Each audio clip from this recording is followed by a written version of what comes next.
Hi, it's Elizabeth. I hope you're well. It's October 2023, and this is Breast Cancer Awareness Month, but it's also the date for Menopause Awareness now falls in October too.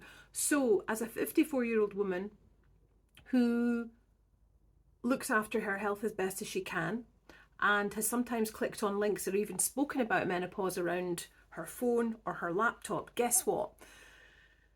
We, as a collective, will start getting bombarded with so much content to do with menopause, with all supplements and powders promising to be the answer to your dreams. And this is just a video to say hi, but also to say watch what you are being drawn to.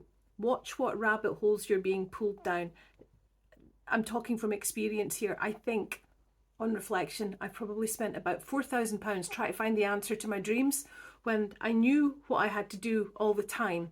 And that was control my binge eating, be kinder to myself, and stay away from Belgian Bonds. Now, I laugh when I'm saying that, but I work in the city centre of Glasgow, and it's Belgian buns along with a latte at not too much money are quite easy to come by.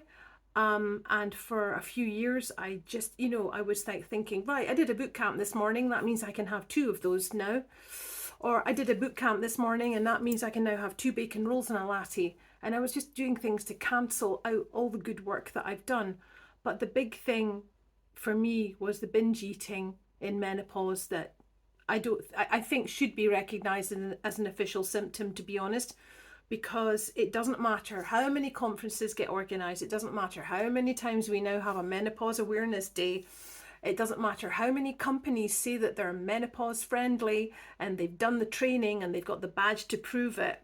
Every single day I go onto social media and I am reading comments about women who are incredibly upset because they don't know what to do about their physical and their mental health completely changing. And it's that whole unkind aspect of life that can really make you feel, right, that's it, I'm going to beat myself up at body pump now. Doing body pump 5 times a week is the answer. And it's not if you're stressed and you're not looking after yourself in all the other areas of your life. Or, right, I'm going to start the diet tomorrow, so tonight I'm going to order a takeaway and eat the whole lot because tomorrow I'm starting on this new fresh plan. When the second that you tell yourself, I need to make a change, that should be your day one. And it's the whole unkindness. I've been so unkind to myself for years dealing with perimenopause and the accompanying symptoms, trying to rush myself towards the Disney ending when it doesn't exist. You just have to start really slowly and there's no immediate answer.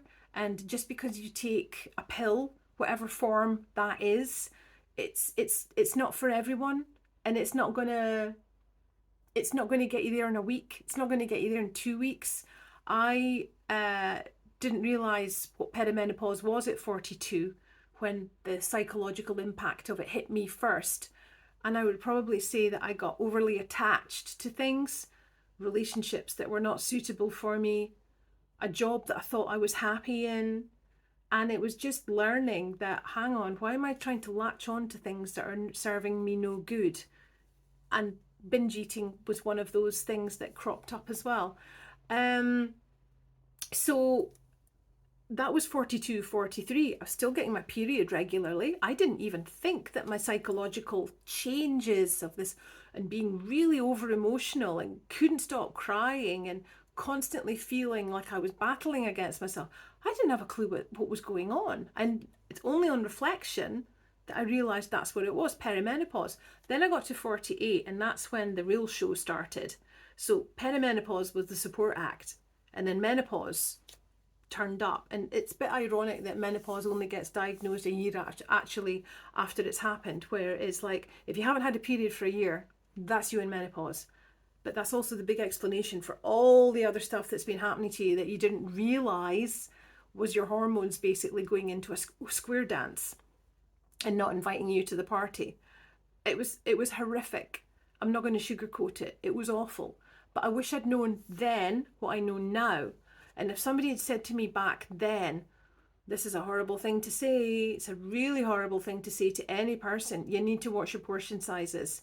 You need to watch how much food you're consuming, because you're going to start to burn less calories as you get older. I wish somebody had actually told me that was an effect of all my hormones, etc. The leptin and the ghrelin just not speaking to one another at all. Ghrelin is what makes you feel hungry. Leptin is the hormone that says to you, stop eating, you're full. And then as we grow older as women, over 40, leptin decides to go on holiday a lot more and leaves ghrelin in charge. And that's why you can be in a situation where it's like, you've had a 3-course dinner, but now you want popcorn and now you want ice cream. That was just me. I thought I was invincible. Oops. Turns out not so much. But it was just that whole, I was so unkind to myself. And I'm now in a place where I'm feeling the best I've ever felt. Even since my 20s, I've got a lot more confidence about myself, even when I was in my 20s, you know. It's amazing. And my wish is for you to get there sooner than you think you can. And the one thing is not to fall down a rabbit hole of thinking that spending £45 on a hot chocolate is going to help you get a good night's sleep, when the real answer is staying off your phone, not eating too late at night. This is just what works for me, by the way, but do give it a whirl. And lavender oil on your pillow, just sprinkle it on. That's what's been working for me. I don't want to make this video too long. If you've got any questions, please leave them in the comments and I will get back to you. But if there's anything that I can do to help you with menopause, then please get in touch. There's loads of information on my own website. I'll leave a link at the bottom. I've written blog after blog post. I've got numerous other videos here as well. But the big message from me to you right now is, don't fall down that rabbit hole, especially in this climate of rising costs elsewhere. Don't spend money on something that you think is going to be the answer, because that's a really unkind, real what's the word I'm looking for here? See, menopause brain fog. I'm just going to keep this in though. I'm not going to edit it out. It's no, I can't even think of it. No. Anyway, right, I'm going to end the video now. I'm going off my head sometimes, you know that? It's like tip of the tongue syndrome. That's another thing as well.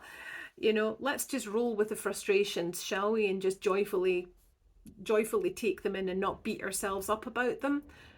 Be kind to yourself. Be lovely to yourself. Anyway, thanks for watching. Bye.